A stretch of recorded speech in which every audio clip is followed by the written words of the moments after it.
campaign news. As I mentioned at the top of the show, we learned today that Democrats have tapped Assemblyman David Weprin to be their candidate in the special election to fill Anthony Weiner's old seat. The Weprin family name is quite well known in Queens, where the majority of this House district lies. His father was a longtime assemblyman, and he served as the Speaker from 1991 until his death in 1994.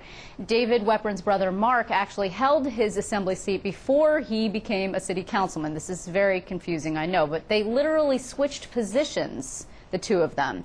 It's possible that David Weprin will face off against Republican Bob Turner, who ran back in 2010 and lost by about 24,000 votes to Anthony Weiner. At this point, however, the Republicans have not officially chosen a candidate. They appear divided between a former aide to New York City Mayor Giuliani and this gentleman, Bob Turner. Joining us now to talk more about this race, maybe give us some insight into sort of Queens politics in general, because it's a little confusing, is Senator Mike Gianaris. He is, of course, from Queens. Senator, thanks for your time. Thank you, Liz. So this is not terribly a surprise, but I guess my question is, why would a guy like David Weprin, who just won an assembly seat and has been in politics a long time, want a seat that everybody thinks might disappear in 2012? Well, there's always a lot of uncertainty about these things, and I mean, it was not too long ago that people like us were asking why Kathy Hochul would want a congressional seat in Western New York that everyone thought would be gone. So things change very quickly in politics, and the opportunity for someone like David, who has a distinguished record in public service, to step into such an important position, I think he probably looked at it and thought he could contribute for the remainder of the term and then take it from there. But you know, in politics, a day is an eternity, much less a year and a half. So who knows what the opportunity will be by the time the term ends. You know, the Queens Democrats are best known for being disciplined, where a lot of other party organizations are not. So once Joe Crowley, who is also a congressman and the chairman of the Queens Democratic Party, makes a decision along with Vito Lopez, who is the Brooklyn chairman, lesser so, the district is a little bit in Brooklyn. Do you believe that that's it, right? It's a done deal? Nobody's going to challenge this decision? Well, I think as a matter of law, that because it's a special election, the parties get to designate their candidates. And one of the reasons the Queens Democratic Party has been so successful and is so strong is because it's very inclusive. So I think when Chairman Crowley makes a decision like this, he does it in consultation with the party activists throughout the district. And in this case, I think that is shown by his choice, because the Weprins, as you pointed out, have a very long and distinguished history in Queens politics, and I don't think that you're going to find anyone who can quibble with the choice that was made. You know, another thing about this choice, which is pretty striking, is that David Weprin is no Anthony Weiner, and I don't mean that in a bad way. I mean, after a scandal like what we saw with Anthony Weiner, who is very outspoken, very flashy in terms of verbosity, his own guy, if you will, and he wanted to run for mayor, David Weprin prides himself on being kind of nebbishy, actually. I mean, do you think that played into this decision at all?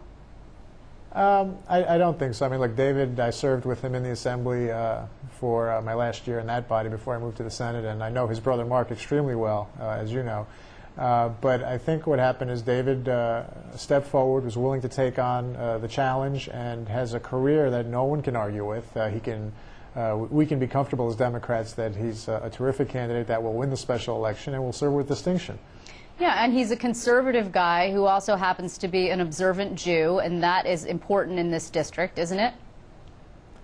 Well, the demographics do have a large Jewish population, and I don't know how much that played into the final decision. More importantly, I think you have an individual who has a long and distinguished record, who I think we in Queens can all feel comfortable with, will make us proud as a choice, and we'll go from there and see what happens next year.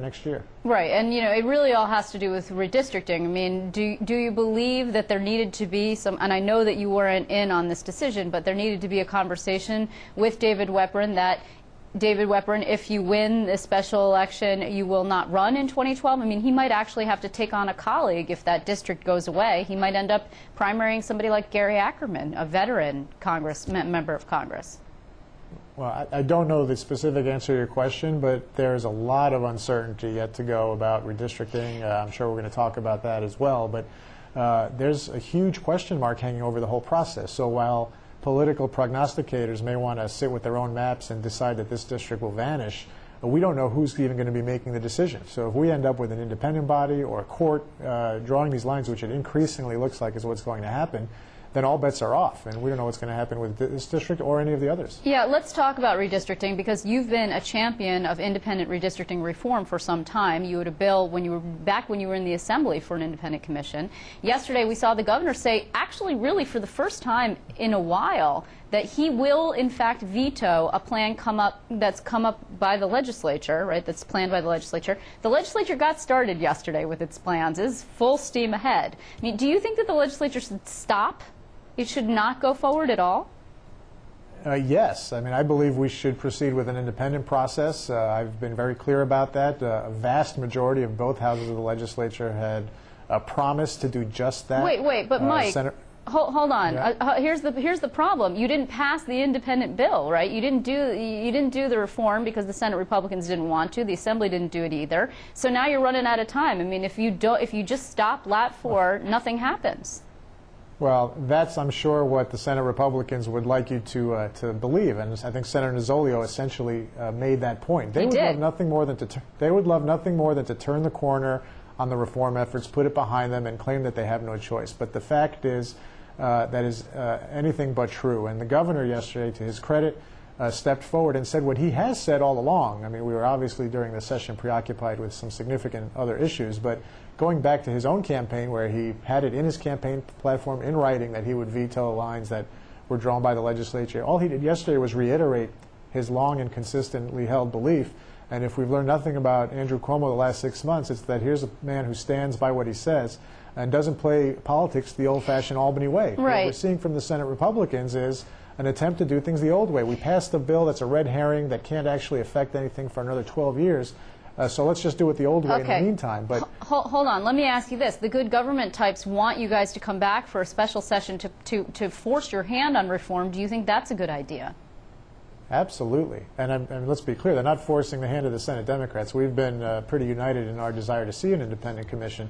But to force the hand of the Senate Republicans, you bet. And we could be willing to go back and take care of business that way at a moment's notice. So if the governor sees fit to bring us back and call a special session, I think we'd stand ready to attend and we'd be excited about it. Well, I mean, you're going to have to come back anyway, because at some point you're going to have to pass the health care exchange bill that the Assembly passed and the Senate didn't take up for whatever reason, because the Republicans didn't want to. You know, another milestone that's going to be happening here on July 15th is the latest Board of Elections filings. You also happen to be wearing the hat of the chief fundraiser for the Senate Democrats. I saw an appeal that you sent out earlier today asking people, based on the good work that you feel the Democrats did during the session, to give money to the conference. How are you going to come out on July 15th? Are you going to be out of debt? Well, we won't be out of debt. The debt was significant, as you know, and has been reported several times. We came out of a very tough election year where we laid it all out in the field in a bunch of different campaigns, and so it's typical to end the election year in some amount of debt.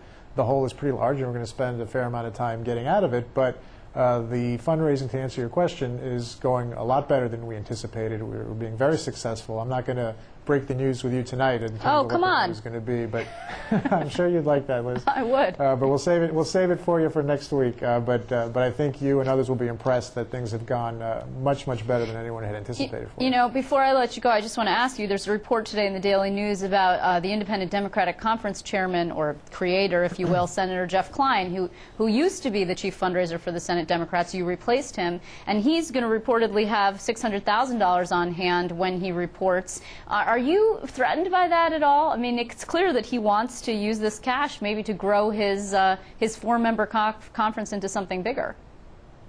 Well, look, everyone makes their own decisions in politics, and Senator Klein and his colleagues have decided to remove themselves from the Democratic conference, so that's their business. We have several members within our own conference who have multiples of that number in their own personal campaign accounts. So, you know, good for him if he's had a successful filing. I suppose that bodes well for him. We're focused on doing what we need to do as Democrats to take back the majority next year and get the Senate moving in the direction it needs to go. Okay, well, Senator Mike Gianaris, I want to thank you very much for joining us this evening. It's good to see you, as always.